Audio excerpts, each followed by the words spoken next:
LCC online classes में आपका स्वागत है। जैसे लॉकडाउन से पहले हम लोग पढ़ रहे थे शब्द के बारे में, तो शब्द का जो प्रकार है यहाँ देखिए, शब्द के बारे में हम लोग पढ़ रहे थे और इसका वर्गीकरण, शब्दों का जो वर्गीकरण है वो 3 प्रकार से किया गया है और तीनों प्रकार के बारे में हम लोग पढ़ चुके। अर्थ, रचना और उत्पत्ति। शब्दों का जो वर्गीकरण किया गया है वो 3 प्रकार से किया गया है, अर्थ के आधार पे, रचना के आधार पे और उत्पत्ति के आधार पे। और लॉकडाउन से पहले हमारा जो क्लास हुआ था उसमें हम अर्थ के आधार पे, रचना के आधार पे पढ़ चुके हैं। अब हम लोगों को पढ़ना है उत्पत्ति के आधार पे। तो देखिए, अर्थ के आधार पे शब्द के 2 प्रकार हैं, सार्थक, निरर्थक। यहाँ देखिए, अर्थ के आधार पे हम लोग पढ़ चुके हैं से शब्द के 2 प्रकार हैं, एक है सार्थक शब्द, दूसरा है निरर्थक शब्द। और रचना के आधार पे है रूढ़ शब्द, यौगिक शब्द और योग रूढ़ शब्द। देखिए, रचना के आधार पे शब्द के 3 प्रकार हैं, रूढ़, यौगिक और योग रूढ़। तो मुख्य रूप से 3 प्रकार है। रचना के आधार पे शब्द के 3 प्रकार है, अर्थ के आधार पे शब्द के 2 प्रकार है। अर्थ के आधार पे कौन से हैं? सार्थक और निरर्थक। उसी तरह आगे आइए, यहाँ पे उत्पत्ति के आधार पे, उत्पत्ति के आधार पे शब्द के 4 प्रकार है, तत्सम, तद्भव, देशज और विदेशज। देशज और विदेशज। देखिए, यहाँ पे हम शब्द का जो वर्गीकरण किए हैं वो 3 प्रकार से किए हैं, अर्थ के आधार पे, रचना के आधार पे और उत्पत्ति के आधार पे। तो अर्थ के आधार पे शब्द के 2 प्रकार हैं, रचना के आधार पे शब्द के 3 प्रकार है, रूढ़, यौगिक और योग रूढ़। उसी तरह उत्पत्ति के आधार पर शब्द 4 प्रकार के होते हैं, तत्सम, तद्भव, देशज, विदेशज। तो आज हम लोगों को पढ़ना है उत्पत्ति के आधार पे शब्द के प्रकार। तो आइए आगे जानते हैं से उत्पत्ति के आधार पे शब्द के 4 प्रकार होते हैं और चारों प्रकार की परिभाषा उदाहरण के साथ जानेंगे।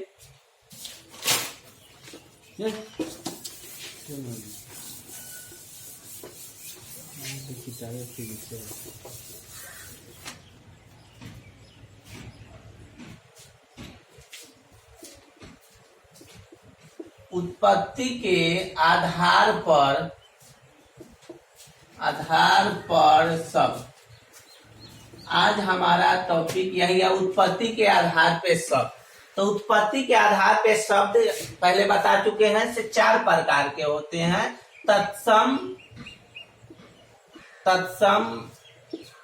2 में तद्भव, 3 में देशज और 4 में विदेशज। यहाँ देखिए, उत्पत्ति के आधार पे शब्द कितने होंगे उत्पत्ति के आधार पे? तो उत्पत्ति के आधार पे शब्द के 4 प्रकार हैं। यहाँ देखिए, तत्सम, तद्भव, देशज और विदेशज। तो मुख्य रूप से 4 प्रकार होते हैं उत्पत्ति के आधार पे शब्दों के। लेकिन कहीं कहीं आपको एक और शब्द देखने को मिल जाएगा, संकर शब्द। और ये जो संकर शब्द है इसका हिंदी व्याकरण में कोई प्रयोग नहीं है। मुख्य रूप से हम कहेंगे 4 गो, लेकिन कहीं कहीं आपको देखने को मिलेगा से उत्पत्ति के आधार पर शब्द के 5 प्रकार होते हैं। तो 5 प्रकार जब भी कहा जाएगा तो आप 5वां संकर शब्द जोड़िएगा। ऐसे मुख्य रूप से शब्द के उत्पत्ति के आधार पे शब्द के 4 प्रकार हैं। अब आइए चारों के परिभाषा जानते हैं उदाहरण के साथ। देखिए, हमारा पहला शब्द है तत्सम शब्द। तो तत्सम शब्द किसे कहेंगे? तो वैसे शब्द जो संस्कृत भाषा से बिना रूप बदले हिंदी में प्रयोग किए जाते हैं उसे हम तत्सम शब्द कहेंगे। तो देखिए, संस्कृत भाषा के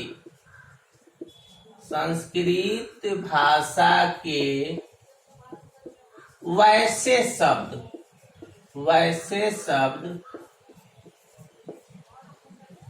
जो बिना किसी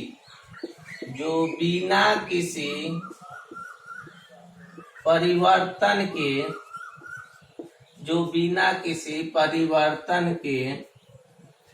हिंदी में प्रयोग किए जाते हैं, जो बिना किसी परिवर्तन के हिंदी में प्रयोग किए जाते हैं। देखिए, एक बार और परिभाषा समझ लेते हैं। से तत्सम शब्द किसको कहेंगे? तो तत्सम शब्द वैसे शब्द होते हैं, मतलब संस्कृत भाषा के वैसे शब्द होते हैं जो बिना किसी परिवर्तन के हिंदी में प्रयोग किए जाते हैं।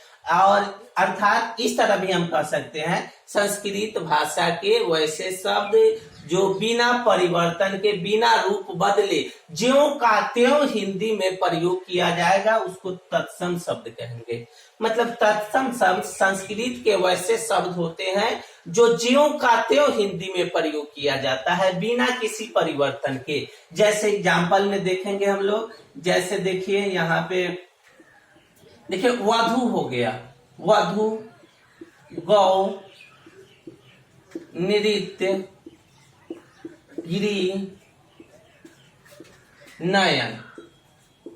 ये देखिए संस्कृत भाषा के ये सब। वधु देखिए संस्कृत भाषा का शब्द है, लेकिन हिंदी में हूबहू इसी तरह प्रयोग किया जाता है। तो वधु संस्कृत का शब्द है, ये जैसे रूप बदलेगा तो इसको कहेंगे बहू।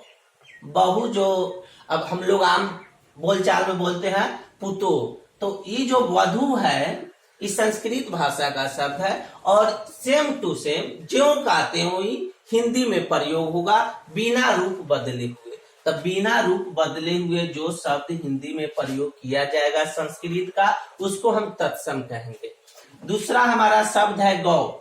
गौ का अर्थ होता है गाय, और ये शब्द भी संस्कृत का शब्द है। और जैसे इसका रूप बदलेगा, मतलब संस्कृत का शब्द रूप बदल के हिंदी में प्रयोग किया जाएगा, तो उस समय इसका अर्थ भी बदल जाएगा। तो जब ये अपना रूप बदलेगा तब इसका अर्थ गायब हो जाएगा।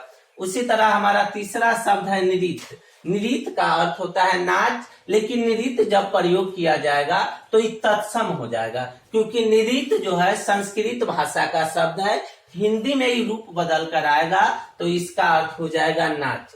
और हमारा चौथा शब्द है गिरी। गिरी संस्कृत भाषा का शब्द है, और जब रूप बदल देगा तो गिरी का अर्थ हम हिंदी में कहते हैं घर। और बिना रूप बदले संस्कृत में जब प्रयोग किया जाएगा तो ये गिरी ही लिखाएगा, और इसको हम तत्सम शब्द बोलेंगे। अब है हमारा पांचवा शब्द है नयन। नयन संस्कृत भाषा का शब्द है, अगर हम इसको हिंदी में प्रयोग करेंगे तो इसका अर्थ हो जाएगा आंख। तो मतलब तत्सम वे शब्द होते हैं जो बिना किसी परिवर्तन के हिंदी में प्रयोग किए जाते हैं। संस्कृत के शब्द होते हैं बिना परिवर्तन के हिंदी में प्रयोग किए जाएंगे, तो उसको हम तत्सम कह देंगे। अब हमारा दूसरा शब्द है तद्भव शब्द। तद्भव, यहां देखिए तद्भव कैसे शब्द होंगे? तो संस्कृत भाषा के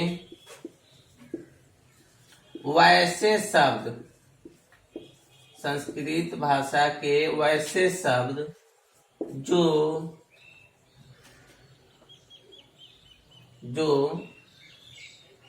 संस्कृत भाषा के वैसे शब्द जो रूप बदलकर, या हम ऐसे भी कहते हैं संस्कृत भाषा के वैसे शब्द जो परिवर्तन होने पर, संस्कृत भाषा के वैसे शब्द जो परिवर्तन होके परिवर्तन होकर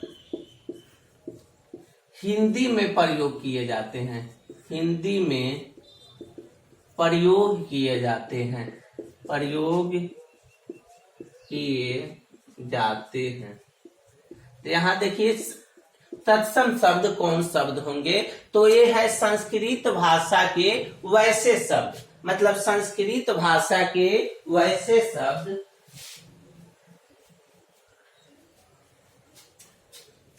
देखिए तत्सम शब्द में संस्कृत भाषा के वैसे शब्द जो परिवर्तन होकर, या यहाँ पे हम ये भी कह सकते हैं से संस्कृत भाषा के वैसे शब्द जो रूप बदलकर या जो परिवर्तन होकर हिंदी में प्रयोग किए जाते हैं, जो रूप बदल के या परिवर्तन होके हिंदी में प्रयोग किए जाते हैं उसको हम कहेंगे तद्भव शब्द।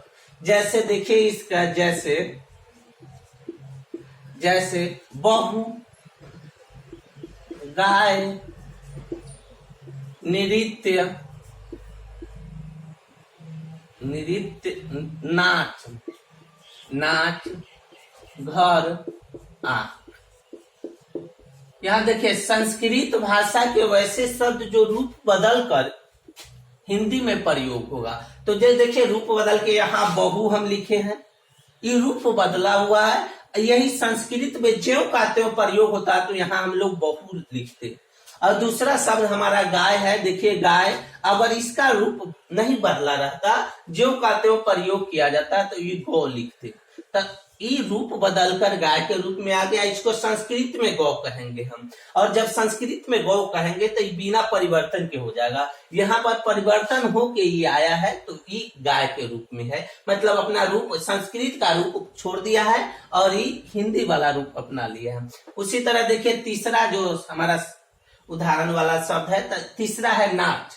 तो ये भी रूप बदल के हिंदी में प्रयोग किया गया है, तो ये रूप बदला है तो ये नाच हो गया है। और जब इसका रूप नहीं बदला था तो ये नृत्य हो जाता। संस्कृत शब्द नृत्य जिसका अर्थ होता है नाच, तो रूप बदल लिया है तो नाच लिखे हैं, और इसका रूप नहीं बदला रहता अर्थात रूप परिवर्तन नहीं होता तो इसको हम क्या बोलते हैं, नृत्य बोलते। तो संस्कृत के वैसे शब्द होंगे जो रूप बदल लेंगे तो वो हो जाएंगे तद्भव।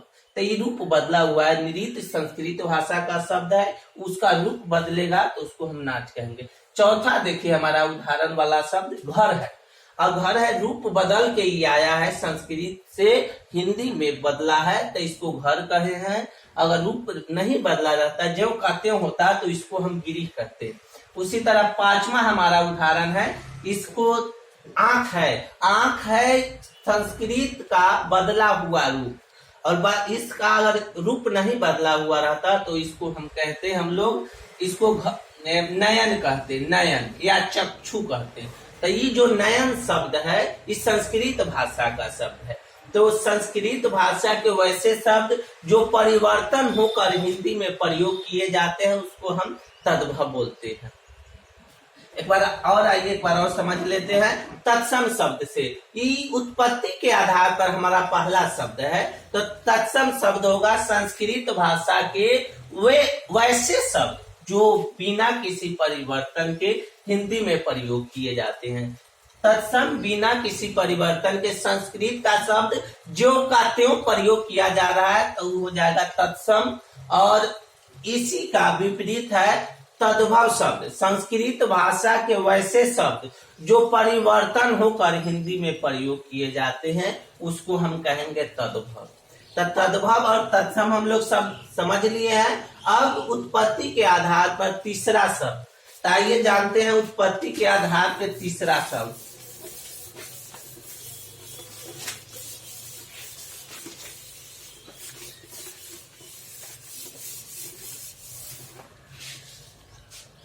हमारा तीसरा शब्द है उत्पत्ति के आधार पे देशज शब्द।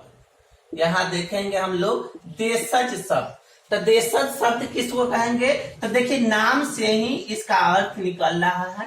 देश की आम बोलचाल में जो भाषा हम बोलते हैं उसको देशज कहते हैं। तो आइए समझते हैं देश की, यहाँ देखिए देश की आम बोलचाल में, आम बोलचाल में आम बोलचाल में प्रयोग होने वाले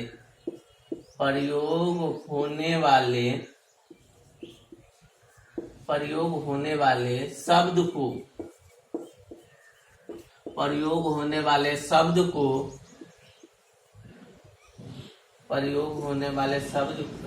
को देशज शब्द कहते हैं। यहाँ देखिए देशज शब्द कहते हैं।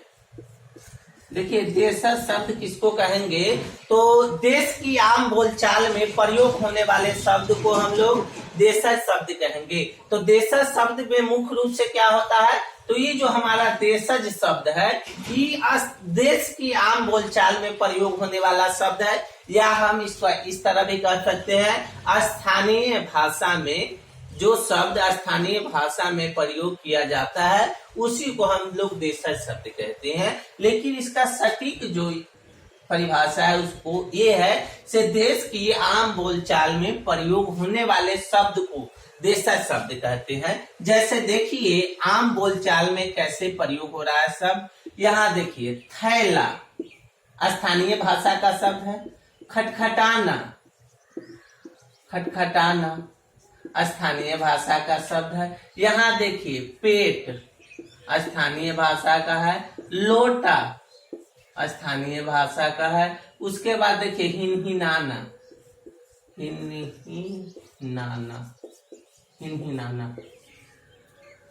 देखिए यहाँ देशज शब्द देश की आम बोलचाल में प्रयोग होने वाले शब्द को हम लोग देशज शब्द कहेंगे।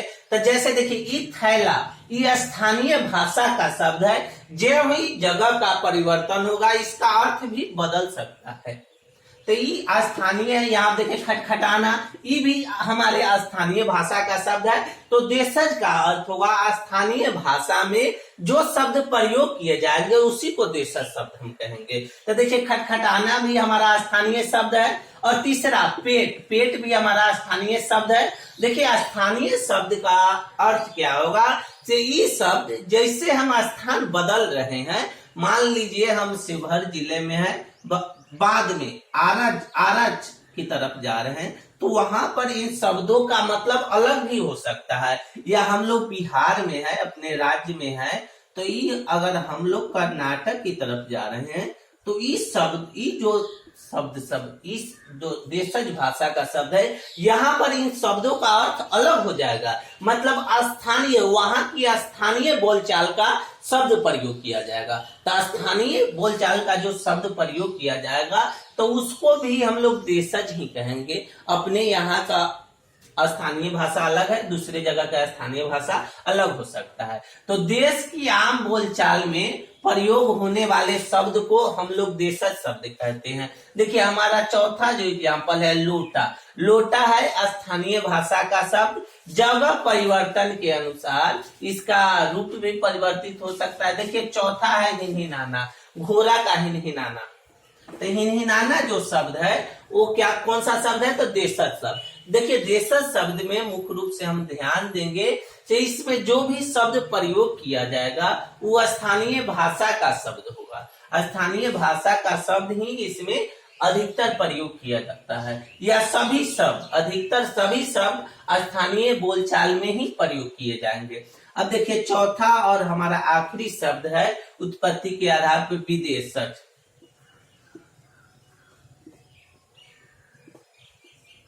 विदेशज में देखिए विदेशी भाषाओं से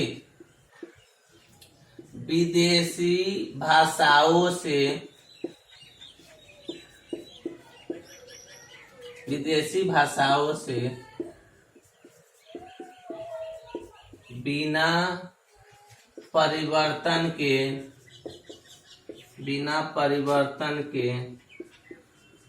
हिंदी में प्रयोग होने वाले शब्द को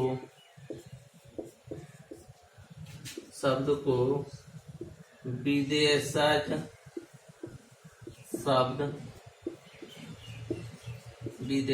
शब्द कहते हैं। देखिए यहाँ नाम से ही पता चल रहा है विदेशज। विदेशज का अर्थ आप लोग समझ गए हैं, विदेशी। तो विदेशी भाषाओं से जो शब्द हिंदी में बिना परिवर्तन के प्रयोग किया जाएगा उसी को हम विदेशज कहते हैं। जैसे देखिए, विदेशी भाषाओं से बिना परिवर्तन के हिंदी में प्रयोग होने वाले शब्द को विदेशज शब्द कहते हैं। तो जैसे नाम से ही हमको पता चल रहा है विदेश, मतलब जो शब्द विदेशी भाषा से आएगा और हिंदी में बिना परिवर्तन का प्रयोग किया जाएगा उसको हम विदेशज कहेंगे। तो विदेशज क्या होगा, ये विदेशी भाषा से आएगा और हिंदी में प्रयोग होगा लेकिन बिना रूप बदले हुए। तो यहाँ देखिए, जैसे में देख लेते हैं, यहाँ देखिए सर्कस, रोड, हॉस्पिटल,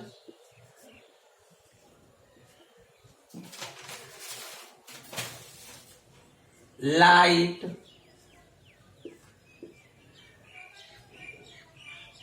कूपन। यहां देखिए विदेशी ये देखिए सर्कस, ये विदेशी भाषा से आया हुआ शब्द, इंग्लिश का शब्द।